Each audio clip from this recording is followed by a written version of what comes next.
What's going on, you guys? This is Daniel J, and you're watching JayeSpotTV right here on YouTube. Make sure that you like this video, subscribe to this channel, and leave your comments down below so that I can see what you guys have to say. And as always, you can follow me at Daniel J on Instagram, Facebook, and Twitter. I see you walking by, and I can't seem to decide exactly what I will say. Notice how you stroll, making me wanna know more, and I really want you to stay. Won't you just talk to me, baby? What's going on, J-Scribers? I am back doing a review on Love and Hip Hop Hollywood, the first season, the first episode. But before I get into that, I want to shout out to Miss P for hipping me to Feature Points. If you do not know what Feature Points is, then you need to get into it. It's an app on your phone. You basically go download the app, you download games and whatnot, and you accumulate points that you can cash in for like Amazon credit, PayPal credit. They have like iPads, and I'm pretty sure they're gonna have like iPhones pretty soon. And if you use my referral link down below to sign up, you get some points. I'll give you some points and you can get it popping. I would not have known about this had it not been for Miss P, so definitely big shout outs to her.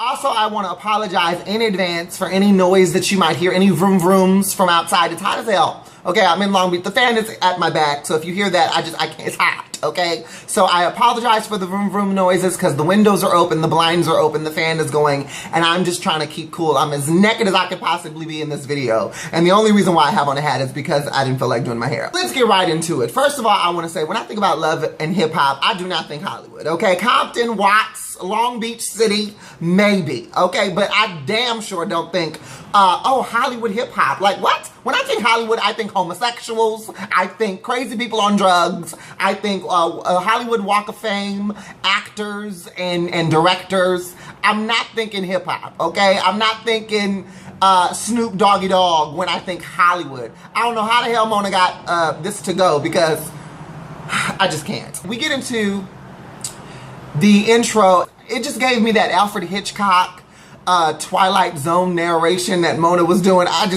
Just play the music, let us see who's on the cast, get right into the episode. Baby, Mona will do anything to make a check, okay, to get some coins. This intro was a hot mess, okay? You got the girl with the big old flappy fluke. I mean, her booty was huge. I mean, I'm sure it gave somebody life. The only thing that could go through my mind was how much toilet paper she must use, because, I mean, it was just ginormous. We have Tierra Marie. For those of you who don't remember her, she was hot way back in the day, I think prior to the millennium, or maybe somewhere around the beginning of the millennium. She had a song called How to Make a Girl Feel. She got signed when she was 16 by Def Jam. And first of all, in hindsight, boo-boo, at 16, what the hell do you know about where you need to be touched and hugged and what you need to be feeling? You need to be feeling what it's like to study. Okay, to get you to a passing grade in high school is what you need to be. All this grown singing you was doing back then, and I'm just realizing. And anywho, she has not left music. Music is her passion. And above music, Ray J is her passion. Apparently, her and Ray J had dated on and off for 9 years. And that was just her one. That was her boo. That was her ace boom.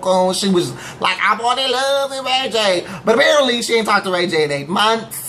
And he done moved some other heifer up in this new house that he has. And I don't know what she is. I don't know if she's a bagger at Vons. I don't know if she works at Target. But according to Tierra, she's a stripper. And Tierra just has some really locked on feelings for Ray J. But I didn't even know that they was together. Like, I just looked at her video of her very first single and saw the little dangling chain that said Ray J. I was like, oh, subliminal messaging. I didn't know, boo. I'm sorry. I didn't know that was your boo for 9 years. Where were you when he was making that sex tape, though? Anywho, we have Hazel E. Sweetie, I don't even know who you are. Never heard of you at all, but I'm sure that you get your hustle on. She is a publicist, or was a publicist to the stars, and now she wants to try her hand at being a rapstress. So she has her little album out, and she's underground, and she's trying to, create a following. I just don't understand why everybody in entertainment tries to be a rapper. I don't understand that. I don't know. I mean, everybody's not supposed to be the front person. Sometimes you just need to be in the background. And Hazel E, baby, I'm sure you are as sweet as pie. You look like you've been touched by a needle here and there, some injections here and there. But you seem sweet and wonderful. Maybe you should just stick to being a publicist. I mean, we have enough rappers in the game today. Then we have Morgan. Morgan is an assistant to the stars, and of course, one of her clients being Ray J. She has a little boy, he's a really cute little boy, I just love his hair. And anyway, they've known each other forever, and she works for him, and she's helping him put on this really huge party, because you know Ray J's all about the party. And RayJ.com is coming out, and he's like, I just want to really brand it, and you know, just brand it. I don't really want it to feel like a party. Like, I just want it to be like the logo everywhere. She's talking about the guest list. Apparently, he has invited Tierra Marie, and Morgan is not really feeling Tierra Marie because she feels like Tierra Marie is very violent and she's just very loud and there's always an issue. Ray J was like, well, you know, we family, and like I know her moms and her grandma before she died. I knew her little poodle and the little crickets that she used to feed to her frog and her little Barbie. Like, all of this talking about we all in the family is gonna be cool. And this is what I don't understand about niggas. Niggas who got a whole lot of hoes always be trying to make all the hoes make people think that all the hoes get along. They don't get along. They don't like each other, and it's gonna be some drama. And I don't understand why Ray J can't see that. Probably because Ray J is retarded. And okay, I didn't know Ray J was an author. I didn't know Ray J could read. Touch, I spot. Lil Omarion is on the scene, and he has a girl. Her name is April. April with a Y, not an I. I don't understand, but okay. And they have a little issue with Omarion's mother, Miss Leslie, who doesn't like April, okay? Omarion and April have been together, I think they said, for about 3 years. And she's preggers. They're about to have a little one, a little scrolling one around. And his mother don't like her. They're at this ultrasound, and he's like, I wish my moms could be here, and y'all need to really work it together because you know she has seizures. And I'm just like, wow, okay, the first 5 minutes we get all the OT about your mama. She got seizures. Apparently she used to be a hairdresser for Stevie Wonder and all these other men. But she ain't got no coins. Pretty much. She got sick, she had seizures, she ain't got no coins. And there was an agreement going on with Omarion that he would pay for her medical bills and kind of, you know, help keep her up. And then apparently April came in, they got preggers, and Mama Leslie was like, it just stopped. It just stopped. I think that Omarion needs to go ahead and check his mom in a respectful way, but he needs to create some boundaries, because if him and April are together and they're about to have a child, and they're looking at marriage and all this other stuff, they bought a new house together, then there needs to be some boundaries about, this is my woman who I'm going to be with, and you are my mother whom I respect, who gave birth to me, but you don't get to necessarily come in and just run my household. You don't get to disrespect the mother of your future grandbaby. And as far as Mama Leslie is concerned, baby, this arrangement that you have with your child because you didn't have coins stacked up, that don't have nothing to do with April, sugar pumpkin pie, okay? And April was like, you know, Omarion talking about you need to talk to her. April's like, I tried talking to her. Why? You know, she don't like me. She just, this is what it is. And my thing is, April don't need to talk to Mama Leslie about nothing. Nathan, Nathaniel, or Natasha. Okay? Omarion, you need to let your sack hang a little bit. Okay? Like you was doing when you impregnated Miss Thing. And you need to go ahead and have a talk with your mom. And you need to get these two ladies on one accord and let them know that, hey, this is my woman. You are my mother. I respect you both. But I'm not going to have you fighting each other when we're trying to do this, when we're gonna be a family. You know, my son is gonna be coming in and all this, that, and the other. So I really think that Omarion has that responsibility as a man to kind of step in and to have and to put that burden on April. I think is a little shady, and I think it's you bitch made, like, for that. I don't agree with that at all. We have Soulja Boy. And let me just say, I don't understand Soulja Boy. I never got Soulja Boy. I didn't really like Soulja Boy when he came out with Crank That Soulja Boy. I'm almost 30. Maybe it's an age thing. I don't get it. Okay? And the fact that he looks like one of Flavor Flav's baby batter droplets. I can't. And this retarded symbolized thing tattoo he got crowned in the middle of his head. I can't. And then he talk like, he be like, yeah, be like this, talk like that. Soulja Boy, get into an English class. Something, because if this is who you really are, Lord help us. Anyway, Soulja Boy gets on the scene, and he's 23. He says he's a rapper, a producer, and an actor. I missed that movie. I did not know that Soulja Boy could act anything other than a fool. He's with Teddy Riley's baby girl, Naya. They've been together on and off for a few years. They were dated back in the day. They're back together now. And he says that, you know, this is the love of his life and he wants to be with her. I don't really trust that. He looks like he's still playing the field. He looks like he got hoes in all kinds of area codes. And I don't really trust that portion of what he's talking about. They are moving in together. He wants Naya to move in. And lo and behold, Naya has a little baby girl who's doesn't belong to Soulja Boy. And apparently when they broke up, she got into another relationship, got preggers, had the baby. And she's like, you know, I don't think that Soulja Boy is really ready for this. He wants to move in. He doesn't really understand what it is. And Soulja Boy's like, I don't really want us to be like arguing over stuff. And she was like, what are you talking about? We don't argue. He was like, exactly.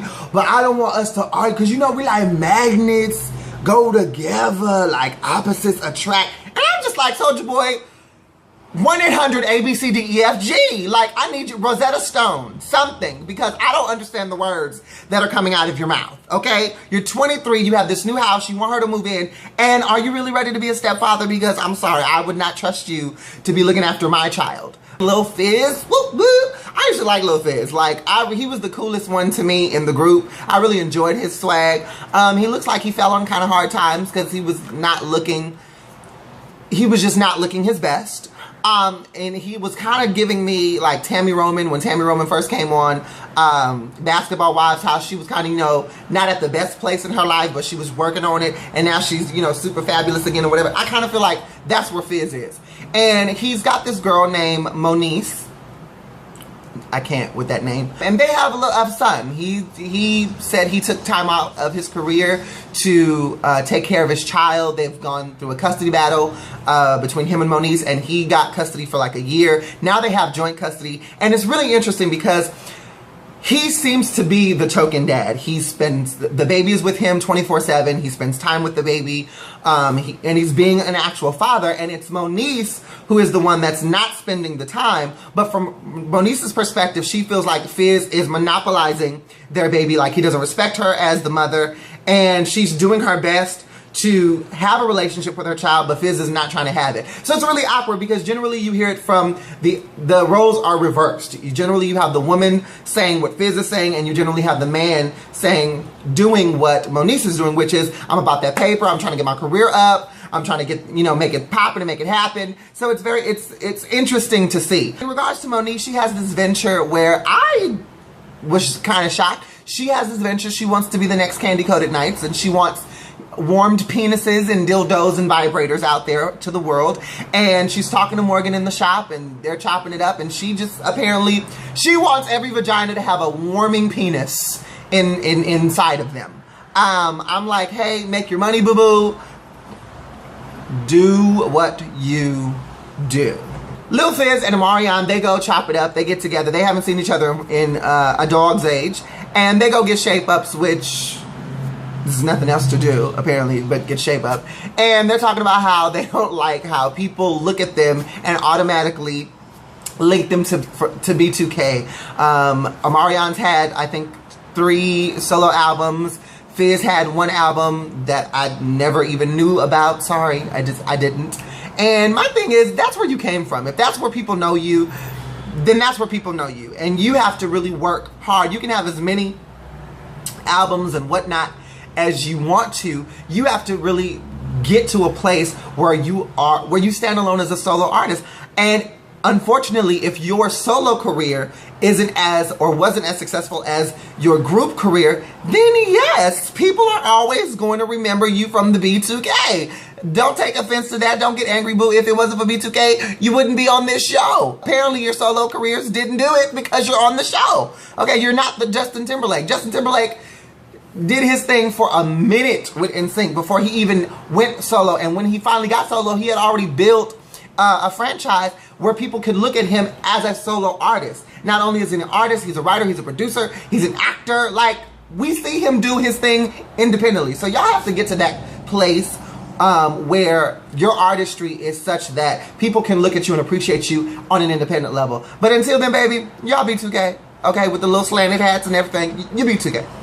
So Tierra Marie and Ray J have a meetup. She's like, she texts him, she's like, I'm at your office, I'll be up. He was like, pause, no you won't, I'll come down. I don't need the drama. I don't need you breaking stuff in my office. And he gets down there and they start talking. And I don't know what the hell this thing was on her skirt. I don't know if it was like a wolf's hide, a possum, or a raccoon, a squirrel. Like, I don't know what it was. I was confused. They start talking about the relationship. Tierra's basically saying, you know, we were together, you know what it is, you know that you're the love of my life, I love you, and then I haven't heard from you in a long time, and no communication. Like, do you know, I thought we were friends. I thought you loved me. Do you understand how that makes me feel? And Ray J's like, yeah, I get it, you know, but like, I'm just in a new chapter. Like, I got my new girl and my new house, and I'm happy. Like, how come I just can't be happy? I don't know what it is about Ray J's voice, but Ray J talks, him and Omarion have this, the way that they talk, I can't take him seriously. Like, I can't. Ray J speaks like has a 4th grade education. Omarion speaks like he's reading a script. I just don't understand. I don't get it. And another thing I don't understand about Ray J is, niggas, period, in this situation. You are always, he was talking about, well, maybe we can be friends. How you gonna yak the hell out of a girl for 9 years on and off, and then look at her talking about, can we just be friends because I have a new chick in my new house and I'm happy? I want to know what Ray J is putting on his penis to make all these heifers just goo goo gaga over him. I'm just like, I don't understand. Even if I had a vagina, I would not want to, I wouldn't want Ray J to touch me. I wouldn't want a hug from Ray J. I would be afraid I would catch something.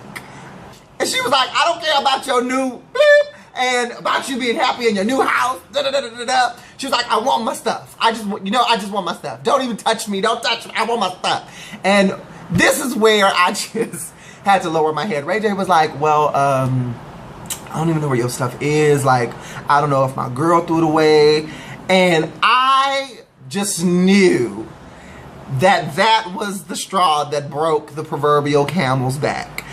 Pumpkin pie, Ray J, you 4th grade reading level author you. All you should have said was, I don't know where it is. I don't know if it got thrown away in the move. I will look for it and I'll send it to you via UPS ground. I mean, but Tierra just went off and she's cussing him out. And my thing with Tierra, I don't really understand your frustration. Number one, you haven't talked to this man in 8 months. You should have already got your things, Pumpkin, okay? You should have already got your things, or you should have just let it go. Like, if you have enough money to apparently get a boob job and get a squirrel skirt, you have enough money to replace whatever it is that was at Ray J's house. And if you knew that he had a girl, if you knew that they had this new house, you could probably already know your stuff is no longer there. And if it is, you don't need it. Okay, this is where Tierra I really was looking at her like, she is for real touched.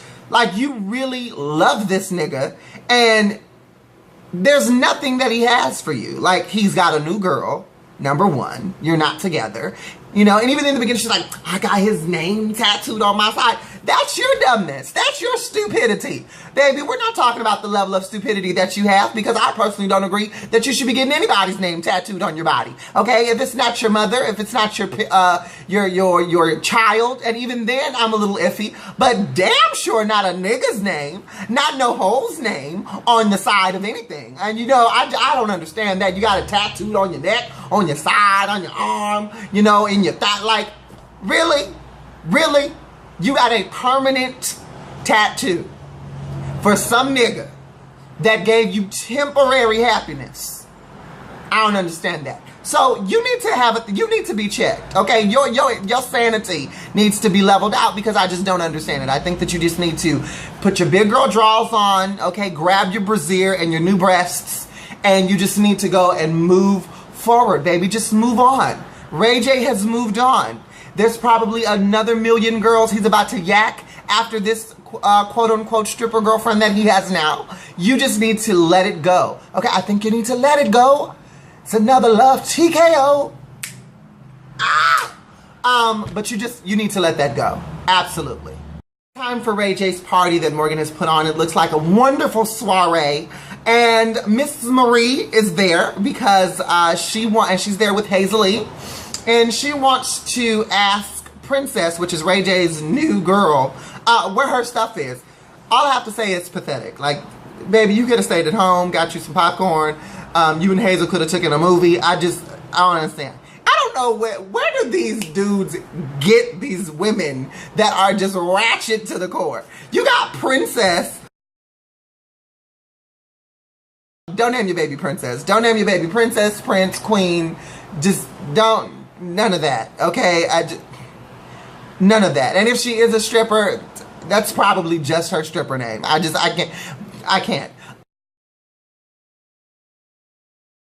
Princess is over with her crew, including Morgan, Ray J's assistant, with her phone, going through her phone. Boom. She's going through her phone. She's like, yeah, this is the stuff. This is the stuff that you love. And I mean, it was like some pills, some Vagisil, just some real not like stuff that I would want back. I would want it in the trash can. And Ray J walks over to Marie and Tiara, and Tiara was like, let me get my, she was like, you look real cute, like real nice. And Ray J's like, well, you know, I got the black shirt and the black hat, and I'm just doing me. And then she's already on her 11th drink. Hazel-E is like, baby, this is enough. She's like, no, I want a drink. This is my 11th drink. So Ray J comes over. She pulls Ray J's little slim behind to the side, and she's like, look, sir, you and your girlfriend threw my stuff away. I want a check. And Ray J was like, a check? I bought you the stuff, and now you want me to cut you a check? Bye, Felicia. She didn't want the check. She just wanted a reason to be in Ray J's presence. She just wanted a reason to be back on his nutsack. And that was the best that she had at that time. So, classic ratchetness. Princess comes over with her phone, and she's like, is this what you had? Your coochie cream? And I lost it. I could not take it anymore. I could have went without knowing about the coochie cream. I didn't need to know that your coochie needed the cream. And here goes Sierra in her interview. She's like, well, maybe I needed the coochie cream because he was sleeping with your hoe. I was like, oh, Tiara. Oh, and you confirm that the coochie cream is yours. I don't really need to know about the coochie cream. So that blows over. Tiara throws the drink, and honey, it's just on from there. And all I can say about Love and Hip Hop Hollywood is I was looking at this episode, and I was just like this. What the hell? What the hell? I don't understand. So all I can say about Love and Hip Hop Hollywood is that I'm sure that it's going to be full of ratchetry and just good old mess. Hell, I'm interested to see, they got another rapper coming in, another chick coming in that looks like she's had her lips blown up with so much collagen. She really has a permanent duck face. Like, I don't understand. But I'm interested to see the ratchetness. I still don't understand how Hollywood is hip-hop. I really don't. Specifically given that Omarion and Ray J are technically R&B singers. Lil Fizz was the rapper of B2K, but I don't understand. I'll never understand it. Anyway, leave your comments down below. Let me know what you thought about the episode, what you think about where this particular franchise of Love and Hip Hop is going to go, and anything about the video that you liked, that you agreed with, or that you disagreed with, leave it down in the comment section. As always, make sure you go to onthejspot.com, sign up to become a JScriber. It is free $99. Make sure that you like this video, subscribe to this channel, and follow me at Daniel J on Facebook, Instagram, and Twitter. And if there's any other shows that you guys are watching that are coming out, season premieres or series premieres or anything, shows that you are watching that you think are hot, that you want me to review, leave those in the comment section down below. I'll check them out, and if they're great and wonderful as you say, I'll go ahead and do a review video, okay? I love you. Thank you so much to all of my JScribers. Have a fabulous day, and until next video, deuces, mamooses. N-Y-O-L, Daniel J, that's my name. D-A-N-Y-O-L, Daniel J.